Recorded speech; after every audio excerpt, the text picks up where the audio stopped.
برج الأسد يا برج الأسد، تعلقك بالشخص ده تعبك ووجعك، فاسمع الوصفة دي عشان تقدر تبعد عن الوجع اللي جواك واللي كسرك. اسمع واعمل بالنصيحة يا برج الأسد. انتوا فين؟ صلوا على النبي الأول ويلا بينا. وصفة هتخليك تقدر تتغلب عن الوجع والتعلق ده. معقول؟ معقول. تعالى كده واسمع كده. احيانا مش اصعب حاجة انك تحب، اصعب حاجة انك تحب حد مش ليك. ايوه، مش ليك. حد تعبك وبدال ما يكون هو الامان بقى هو السبب في كل خوفك ووجعك. النهاردة هقولك وصفة ومش خرافة ومش سحر، دي وصفة متجربة لقطع التعلق بشخص اذاك ومش قادر تنساه. اول علاج، وركز معايا، اول علاج هو الاعتراف انك مجروح. عادي اعترف انك تعبان وقول لنفسك بصوت واضح انا تعبت ومش هسمح لحد يوجعني تاني. الاعتراف مش ضعف، الاعتراف بداية قوة. اعترف لنفسك. الخطوة التانية، جيب ورقة واكتب كل حاجة جواك.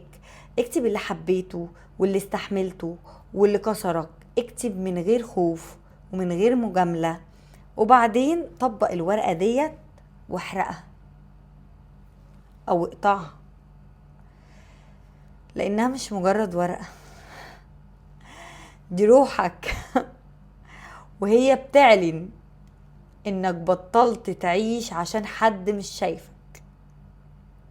صدقني. الخطوة التانية، التعلق ما بيتمسحش فجأة، يعني انت مش هتعمله كده فيتمسح فجأة. التعلق بيتبدل. طب انا بدله ازاي؟ يعني اخش قصة حب تانية؟ لا لا، املى فراغك بحاجة تستهلك. هواية، شغل، اصحاب، صلاة، رياضة، اي حاجة ترجعك لنفسك من تاني. كل مرة يجي ببالك قول هو اختار يبعد، هو اختار يبعد وانا بختار انقذ نفسي. هو اللي اختار يبعد وانت بتختار تنقذ نفسك. الخطوة الرابعة، امسح الصور. امسح الصور اللي انت ما كنتش متخيل ان انت في يوم تمسحها. امسحوا الشات، امسحوا الشات. ابعدوا عن الاماكن اللي ريحة منه. ده مش أسوأ، ده علاج. يعني اللي بيشوف النور ما بيخافش، اللي بيشوف النور ما بيخافش. فأي حاجة في الضلمة هتفضل خايف منها، فبلاش تفضل خايف.